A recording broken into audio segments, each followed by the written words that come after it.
folks, and welcome to another episode of CrystalMind Chronicles. I'm Kieran Dave, you're you, we're both wonderful. And you're in my wonderful machine room. Check it out. So we've got all the machines moved in here like I promised. I'm happy to report that this system, not only is the reactor more stable, not glitching out between loads, but this system started up like a champ and is running.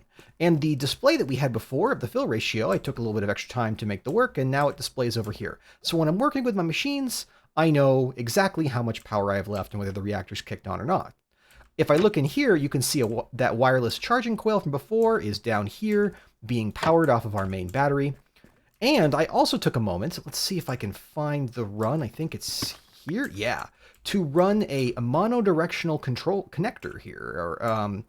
I didn't really want to spend mineral on the cable, I'm really short on it. More on that in a moment. But this basically runs all the way, basically as a wireless transfer over to here.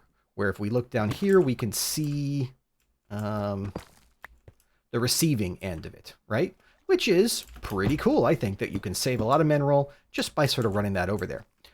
And even more fun, I've also taken a little bit of time to wire up the first machine. Now that we can export energy from our main network, this room can have crafting. And so you can see that I have this induction smelter here, and it's already been programmed, successfully I might add, to make Invar. Let's go ahead and see. I can ask it to craft Invar. And yeah, let's just make 2 crafts of it. Now we'll see if we get the bug. We can hear the machine running, I think. Ah, it's beautiful. Perfect. And you could see it already started on the next one. That's so cool. You gotta admit, that's so cool. Man, it's really fun to see automation do its thing. So we're already sort of off to the start. I'll put in more alloys there later. But I got this problem. I got 2 problems. One, I think I have like 14 redstone. Yeah, I have 14 redstone. And Menril, we're not much better off. We have some, but really the problem is that I have to go up to the surface and manually harvest these. And frankly, that's a bit of a pain. So I want to fix that today. That's what we're going to do. We're going to fix that. And I actually, you may recall, have over here a little project kit. We're going to take that project kit, I guess, here, and see if we can get it working. So let's go ahead and grab the box. Boop. What you're looking at, folks, is hopefully everything that we're going to need for today's project. So the first thing you're going to notice is that I have a personal shrinking device, but then there's the other personal shrinking device. This is for compact machines. And I'm pretty excited about this one. Check this out. We'll go ahead and put this here for now. And now if I grab this tool and I go like this, inside is all the space that we could possibly need. Amazing, right? And we could just, boop, hop out. So what we're going to do is put our mineral farm in here. Now you might be asking, Dave, why don't you do it on the surface? And I don't know. I want to keep it down here. We'll go to the surface maybe today. Let's see how much time we have left. I promise. I'm ready to do it, but I just thought it'd be more fun to put this in here. It seems like a fun idea. So we're going to try and have a fun idea. So the gist of the build is pretty straightforward. What we're going to do is we're going to put a little bit of material here and here, and this is going to be our collection point. And we're going to use create. Oh God, that machine is so cool looking. We do need to upgrade this with a radial enhancement, and as far as I know, hardened integral components. Make that upgrade better. And so I'm pretty sure this catches all the drops from the trees that we're going to put down. I have confirmed that trees will grow in here. So I'm not going to put them down just yet though, because we kind of need them. What we're going to do is just put a holding block here on top so that we can put these deployers. These deployers are going to be, oh, look at that. I didn't make deployers. I made brass hands. Well, I guess not everything can go well. Oh, no, we may not have enough redstone. Oh, what have I done? Oh. Oh, no.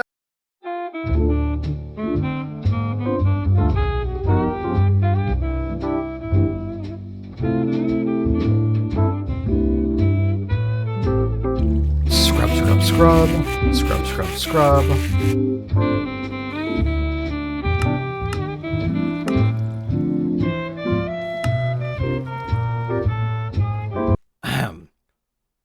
As I was saying, we put the deployers here, and we set them up to filter on mineral saplings.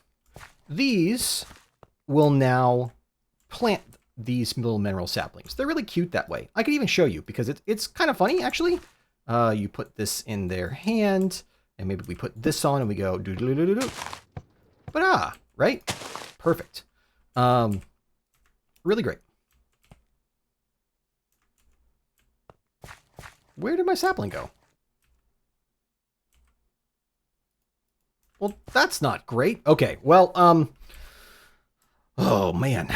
Okay, sure, this build is cursed from the very start. I don't know why. Doesn't matter though, because we will continue. We still have what we need. Now, what we need to do next is set up to harvest the trees. I guess tree, maybe? The way we can do that is we can use these mechanical saws. Just one here, and once we get these set up, they will automatically harvest anything that comes out. So basically, we've got the tree farm going here. And as far as I can tell, this is the only way to automate this process in the whole pack. So I don't know what to say about that other than that it's good that we have this because otherwise we wouldn't be able to do it at all. We'll sort out the create power for all this in a sec. But I mean, basically something's going to go spin, spin, spin, and it's going to make those things go. And yeah, it'll be great. We'll love it. Real quick, we need to set up the item transfer. And we're actually going to be using, you guessed it, we're going to be using the integrated dynamics. Like many of our networks before, we're going to be, oh look, it ended up in the vacuumulator. Oh, thank goodness. I was about to be pretty irritated. We're going to use this as a inventory for our network, right? This thing. So anything that falls on the ground, we can go ahead and just show that. Am I going to disappear? Yes. Anything that falls on the ground will end up in here, and now that's part of the network. We're then going to export to these two. And I was curious, and yes, it does work. Pretty great, actually, that it works. And then we're going to have the item tunnel right down here. Now, if you haven't seen Compact Machines before, this is a bit confusing, but we are inside that box. That box in the outside world, we are inside it. And so we can designate that any side, really. We could say, in this case, we'll say it's the down. And we can even see what's outside it, say connected with connecting glass, right? But I think the down is the right call because then we can pull on things with hoppers, etc., right? That will be an output point. And we just connect these things up with a little bit of cable. 1, 2, 3. And now we have to pull out our logic programmer and just explain to the system what we do and don't want put into different places. So first of all, we don't want to lose any saplings from this system. Mineral trees do not give many saplings, and it probably is going to be at best break even. So what we're going to say here, right, we're first going to get item, and we're actually going to make 3 of these cards, right, because we're going to have 3 connectors. For this one, we are going to export item on channel 0, not round robin. We're going to use the deny list. You will see me say deny list. Item transfer rate, we're going to say it's 1 thing at a time. Because that otherwise actually we could say up to 64. So it'll move up to a stack at a time. It doesn't matter anything else. Everything else is fine. And then we will, so now if we put this here, it will deny exporting mineral saplings. So I put these here, at least 1. Oh, actually I have to toss them on the ground. Like so. And they stay in here. They aren't getting exported. But if I were to put a piece of dirt in there, like so, we would see that it would be exported pronto. Yeah, you could see it got taken out. So now that's waiting outside for us. These others, right, we would like to export item round robin because we'd like for these things to share, right? And both of them also need to take a item transfer rate of 1. We want to try and do our best to balance these so that only one at a time gets used. And so round robin will have all the exports try to operate in sequence on one item type. Then all we have to do is ask them, let's see, I'm going to pull this out for a sec, because otherwise it'll all go into the first one, and I'd rather not do that. We can toss this one in here, and this one in here. And now, when we toss the mineral saplings, they're hopefully, sometimes it's a little finicky. Yeah. One ended up in both. Perfect. How is that? So we've got the entirety of the item management system set up. So what I need to do now is build a water wheel in here to power this. Now, you'll notice that I used the really big setup here. That is because we need this much space for the trees. They really do not grow at anything smaller. So you really do need the diamond tier for this to work. And it's the height. Mineral trees are pretty happy to grow in a small space from the left to the right, but they're not very happy to grow in a wide space. So let's, while we're waiting, I'm going to work on putting together the power, right? Let's go ahead and, is that going to just stay like that? Is that okay? I don't even know. So let's leave those planted for now. And hopefully they'll grow while we're in here. If not, I may grab some bone meal really quick and do that. In the meantime, let me go ahead and get the water wheel set up. I made a reservoir to help with this process. I really wish that I had made this block earlier. There we go. And this goes here to further speed it up. And there we go. All that's left for me to do now is poke a hole right here and then bridge the power to the rest of these guys. There we go. I really like the look of this machine. I enjoy it quite a bit. It's just going to sit there kind of poking the saplings like, hey, come on, do something. But maybe I could have wired this more efficiently, or I guess shafted it more efficiently. But, you know, it's fine. And we'll just go ahead and put a few of these here, because if I don't, I find that sometimes I teleport underneath them and end up crawling, which I guess is not the worst, but yeah. Do I have? I do have a fair amount of bone meal. I found 1 million bone blocks the other day, and I was very grateful. Let's see if we can just get this to grow. If I have to move the whole thing, maybe I should have done this before I tested, but oh, there we go. See, no problem. And we can test it over here as well. Oof. Oh, I picked up a bunch of it.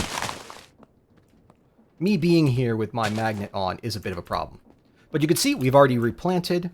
And we've already tried to export everything. Now, eventually it'll all get a little bit confused out there. We did pick up 7 mineral logs, so let's go ahead and let the system pick that up. And yeah, there we go. Now, one thing that's surprising but true... Oh, look, we had 3 saplings, I guess, in total. One thing that is surprising but true about all this is that you absolutely have to chunk load. I don't know why that is. It shouldn't be that way, but it is. So make sure to chunk load, because if you don't, then tree farms like this won't run. Such as it is. But yeah, for once, this is a simple, straightforward build. I actually rather like this build. I think this is fun and simple. And one thing that's kind of nice about it is it's in a box, which means that we can move it. That will be helpful in just a moment, because we need to process the results of this. Meet me outside.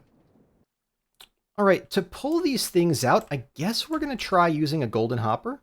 I'd kind of like to not point it at the machine. And I guess because we're going to use this transfer gadget here, to see if we can push things in. But this should immediately start pulling things in. And things that cannot be pulled into this machine. Ooh, wow, I could just pop it right off, couldn't I? It should be possible for us. Oh, wait, there's a stick in there now. What's going on here? Oh. All right, there we go. We're going to have to figure out how to get all this stuff back out. I kind of don't know. But for now, what's really nice about this is that we're just getting an absolute ton of crystallized mineral blocks, and those should gradually get pushed down there. But basically now, my mineral problems are solved. This box and this build, and I'm going to move this box, boy. That's the cool part, is I can move it. I'm going to make a some space in our engineering room over here to inject that into the network, so that we just have little custom drawers over here with void upgrades. And we're going to, I'm going to pull everything out, and basically what I need is some mineral in order to make the tools I need to make that. But yeah, so there we go. Oh gosh. There we go. Basically we got infinite mineral for days, right? That I think is pretty great. What I'm going to do now is just sort of grab these other things. And I think we have one final upgrade. So let me just prep the output for this. All right, this chest, well, we're going to break it, and then we're going to upgrade it. And that upgrade will be a filter upgrade. So we have to turn it into a regular chest so that I can upgrade it. And then we're going to put in this filter. And basically we're going to say that we only want to, well, you could just say match storage contents, I guess. We want to have these, and we want to take out the sticks, the shards, and the berries. Right? I think that's what we want. That everything else should be blocked, and we put it here. And now the logs won't go in, but this gold hopper will shoot out the other stuff as quickly as possible, right, into this chest. So there is still a little bit, this isn't perfectly automated. By the way, you can see our power going down. I just noticed. That's so much fun. And the little skull face. You can see this is all going to end up here, and the logs will go in here. I still have to come in and clean out the shards for the moment. But yeah, that's mineral sorted, and already you can see this farm has already delivered us more mineral than I know what to do with. Right? It's going to be absolutely great. So, done and dusted. Let's just, wait. I got to get used to using this one. Grab one of these. By the way, you can mouse wheel to pull out just one precise amount. The Integrated Dynamics book has a whole thing. So, we've actually got a farm for iron and gold. Or, sorry, for mineral, just not iron and gold. Farm for iron and gold. I'll have to think about how I'm going to do those two other ones. Make it a little bit more visible. You know what? I'm feeling, after that last episode, I feel like maybe we need to do something a little bit more chill. So let's finish off the episode by making our first structure on the surface, shall we? I've been putting that off for far too long. Let me go grab what I need. And make sure it's daytime. Ah, sunshine. It's, to be honest, a little overrated, but it's morning. It's nice out here, I suppose. Nice enough. This is the little structure that I've been hiding my base from in the rain. And so what we're going to do is we're going to put down, and together we're going to talk about what my supply camp for mine colony is going to look like. This is how you start. And there are really a ton of different options.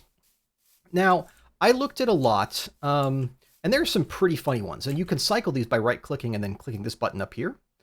Like, here is the, I guess, Asian supply camp. You do have to be careful. It's like, this fence here warns me about how dangerous this all is. You know, I guess this is nice enough. Now, just ignore that roof sticking up out. We'll tear that down in a minute. I looked over all sorts of them. There's like the Caledonian ones, which I kind of like. That's actually kind of cool, but seems to me to be really inconvenient unless I set a way to, like, what's the elevator up there going to look like? I'm pretty much restricted to teleporting, and we said we wanted to do a create elevator. So let's not do that. The dark oak is also very cool. I actually kind of love this one. It's lush, it's green, but we've been doing so much with spruce, right? And the dark oak, while it's my favorite wood, it doesn't really fit well with a spruce forest. So this one's out. The fortress is probably objectively the best one. It gives you a ton of supplies. Let's just fall down here, right? gives you supplies and whatnot. It's also the biggest and comes with a wall. Really nice. But there was one that really caught my eye, though. The Warped. Now, I mean, the thing is that we've been living underground, right, this whole time. And, ouch. Berries, please. We've been living underground this whole time. And we've had this motif of like green and lush and a little bit too green and a little bit too lush. And I feel like I kind of really like this vibe. I like the roof. I like the color scheme. It works with the bright greens and oh my God, berries, please. Anyways, I really like the scheme of this. And I don't know if we'll do the whole colony this way, but I sort of love the idea of like this mysterious... I'm hesitate to say it's Asian. I don't really think that's the vibe. It's very odd though.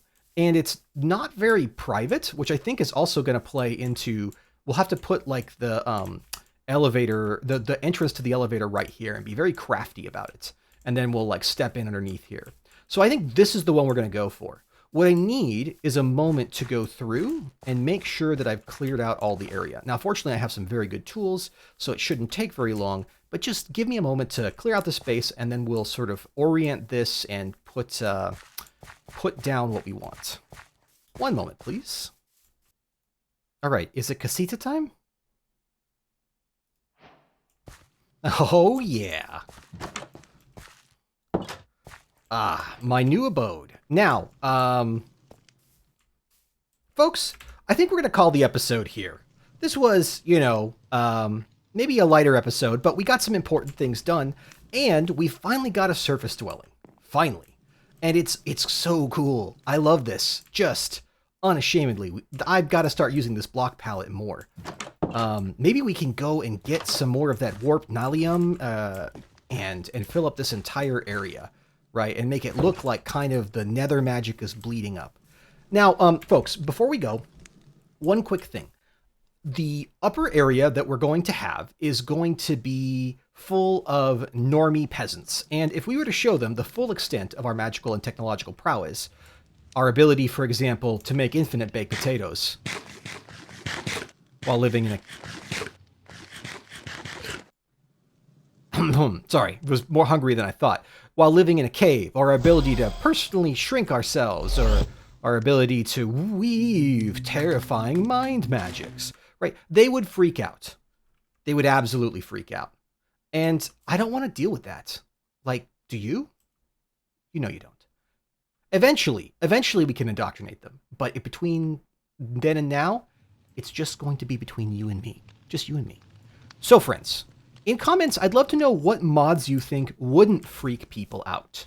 For example, I thought that Create probably wouldn't freak people out, right? Probably not. Maybe Botania wouldn't freak people out. Pretty flowers. Maybe even Ars Nouveau. But I can't help but think that some things would freak people out. And so I would love to get your feedback. If you made it this far, you know, thank you so much for watching. I'd love to hear any ideas that you have about the mods that should be allowed on the surface. And if that means I have to get changed every time I go upstairs, well, we're going to make a fast change build because I don't want to have to do that. So yeah, there's lots of mods in the pack. Please suggest things. For example, I'm pretty sure hex casting is verboten on the surface near the villagers. We can't let them know about our secrets. So, folks, with that, I've been Kieran Dave. You've been you. We've had fun, I hope. Thank you for joining me once again.